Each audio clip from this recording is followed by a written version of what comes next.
There'll never be no comparison. You're live on the show. Sit back and have a listen. All right, LDBC. This is your boy, Coach Sheldon Harrison. You're live on the Coach Sheldon Harrison Combat Sports Show live. Okay, folks. This morning, I got up and, did my workout, and then I started really thinking, man, a lot of people made videos about Tyron Woodley. A lot of people. And I looked at about 10 videos of people that, they do analysis and they commentate. Some big channels, some very, very small channels. And the conclusion that I came up with? Out of all those 10 channels, I think me and another channel, we were the only ones that gave Tyron Woodley props for a technical masterpiece. Okay, actually, we talked about the technique. Okay, like Tyron Woodley stuffing 24 takedowns from a master BJJ specialist is staggering. I mean, people don't even understand that this guy Damian Maia takes everybody down. Everybody gets taken down by Damian Maia. But the fact that Tyron Woodley did that, 24 of those takedowns, that's staggering. And he did it on a shoulder. He did it on a separated shoulder with a separated shoulder. That's even more staggering. But see, I'm gonna tell you the channels that I looked at. And I'm not putting, throwing salt on them or nothing. That's not it, okay? Because we're all I'm in the women's MMA community, most of it, but we're all dropping videos and talking about the sport. So I respect every last one of those people. But I know that they've never fought. Because, see, if you can sit here and tell me, oh, okay, well, you know what the hell a Kimura feel like. I'm going to tell you the most painful submission is a Kimura. By none. A Kimura hurt, okay? Because you feel completely helpless when that thing locked in. I'm going to tell you, the first time somebody put me in a Kimura, man, I was laying there like, oh, crap, how the hell did you get out of this? Like, how did you get out of it? Like, it was crazy, man. It was crazy. Or, I know people ain't never been in no rear naked choke. When you feel like the light's going out. A wrist lock. Hell, a simple wrist lock. That hurt.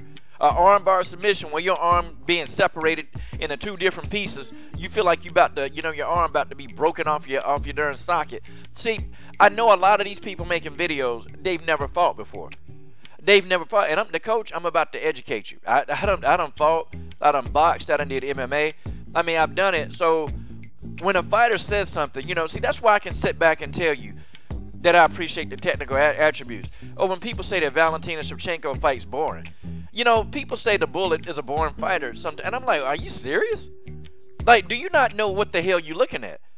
Like, people literally don't know what the hell they're looking at. Like, they were calling Valentina boring when she fought Holly Holm. And I'm like, you gotta be kidding me. Valentina put on a counterpunching masterpiece, okay? She put on a counterpunching masterpiece when she fought Holly Holm. But you have a lot of people that they've never been in a fight before. And I would tell people that if you're watching this video, if you make videos, I think you actually need to go, at least for a week, and let somebody put you in these submission holes, okay? I mean, go in there and go spar. I would tell you to go spar, okay? Because I know there's certain people, I know you don't know how to do a jab. I know you don't know how to execute a jab. I know you don't know why you throw the jab at different angles. I know you don't know why you put your hand right back up under your chin when you throw a jab. I know certain people don't. I know that people don't understand, the purpose of checking a low leg kick, checking most of them. I know that. But certain people, they comment, they make these videos, and it's like, dang, I can tell this person ain't never fought before. Let me educate y'all. Do you know when Tyron Woodley fought Stephen Thompson the first time, everybody was like, yeah, man, it was boring. Okay, let me ask y'all a question. If Tyron Woodley would have been reckless against Stephen Thompson, do you know what the hell would have happened to him? Let me show you what would have happened to Tyron Woodley if he would have went in there and got reckless against Stephen Thompson. Is this. Somebody would have been giving Tyron Woodley some damn smelling salts to wake his ass up. I hope that I hope you're beginning to learn. I hope you're beginning to actually learn what I'm talking about. If Tyron Woodley would have been reckless against Stephen Thompson, went for a finish, this would have happened. And he had chances to finish Wonderboy Thompson. Wonderboy Thompson, that's a tough dude. Okay, like Tyron Woodley almost got the knockout in the finish, but it's very far and few. Wonderboy Thompson is a tough dude. You're not going to just put this guy to sleep like this. It's not going to happen. But that would have been Tyron Woodley. But see, when you talk to people and they drop it, they've never been in a fight. They don't know, how to cut off an octagon. They don't know why sometimes you do want to put your back against the cage. See, people don't know that. People don't know that the cage can actually help you. That's like another person helping you not get taken down. But see, when you ask these people, when you ask them a simple question, like, hey, tell me which angle do you throw a jab from a person that's taller than you? Like, how do you jab? Do you understand like what the push kick is for? Like that the push kick is not even designed to do damage. But some people will tell you, oh, well, they did a push kick. That push kick, yeah, he kicked him. Nah, really, a push kick isn't designed to do damage. A push kick is designed for separation. That's what people use a push kick for, complete separation. But, people just, they don't know and they don't understand that. They don't know and they don't understand that because they don't know nothing about fight. And I'm not putting down people that don't know, but see, if you've never been into a fight, and this is where I excel, if you've never been in a fight, then you're definitely not going to know what a fighter's thinking. You're not going to know. That's why I can sit on here and tell you what Kat Zingano thinking. Because I know, I used to fight. I know exactly what the hell she's thinking. Kat Zingano don't think she can beat Cyborg.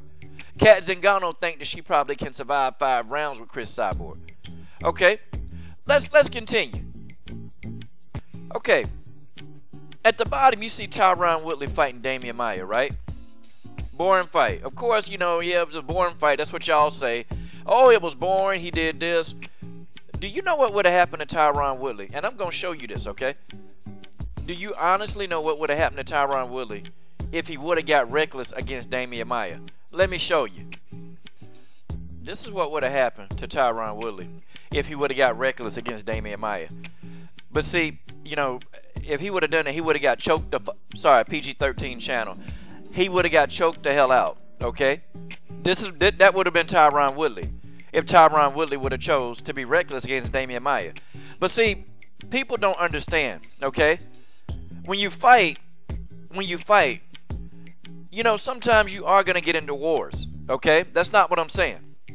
See, Tyron Woodley had to evolve as a fighter. He had to evolve as a fighter, man.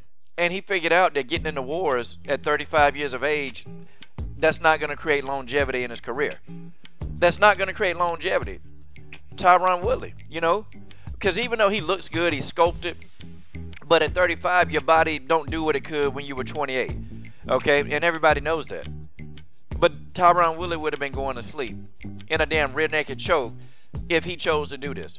See, folks, a lot of y'all, some of y'all that you probably watch this video and you make videos, you need to understand fight. And I would recommend some of you guys actually go. Just go for a week. Take a free week trial at one of these gyms. And let them put you in all these submission holds, and you'll have a different appreciation for what these guys do. Like you'll literally understand where they're coming from. I understand where Tyron coming from. I understand exactly. He I had to make an adjustment. Do you know what would have happened to Valentina if she would have been reckless against Holly Holm? She would have been at the end of one of those damn head kicks. But yet people still say, well, Valentina's boring. Like, what the hell? Does Valentina don't want to be laid out on a stretcher? I'm just trying to be, I'm being frank and honest with y'all. Like, at Valentina's age, she's 29, and you would think that, she would wait till she's in her 30s to start, understanding that. No, Valentina understand. They understand that. See, fighters, really good, masterful fighters, they understand how to fight. They understand how to fight smart. They understand how to get the job done. I mean, Tyron Woodley has to be economical. And the closer he gets to 40, your career is winding down.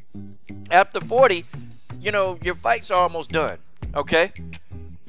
But people don't get it. And they'll watch this video. They'll still, well, yeah, but he was still boring. Nah, man. No. Tyron Woodley did a masterful job with a shoulder that was separated, that popped out. I mean, I don't understand people. Do you understand how hard it is to do anything with the shoulder? A popped out shoulder? Have you ever had that? But many of the people that make videos, that interview these guys, they've never played a sport. You know what they did? They've looked at SureDog. They've looked at, Wikipedia. And now they call themselves an expert, but they've never gotten an octagon and fought. They've never fought. Never. So, I mean, shout out to Tyron Woodley again. Congratulations. Because, see, I know that they wanted GSP to be the best champion to ever live. But guess what? If Tyron Woodley fight him and all these guys, Bisping, fight GSP, he gonna be the greatest. But we know that Dana White don't like this guy. Dana White don't like this guy. And definitely Dana White don't want this to happen. And hell, guys, even GSP. GSP used to get in them damn wars. But GSP got smart. It's like, why? What the hell for? Like when he fought Carlos Condit, that was a war. That was a war when he fought Carlos. GSP he ain't trying to do that no more. Now people say, well, GSP is boring. Okay, have you ever got hit in the head with an elbow? Have you ever got cut over your eye? Have you ever had your nose broken? Have you ever had a knee pulled out of socket? Have you ever had any of these things happen? Because if you have, then you understand how the hell GSP feel. This is your boy, Coach Sheldon Harris. I'm done. What are you guys waiting on? Subscribe.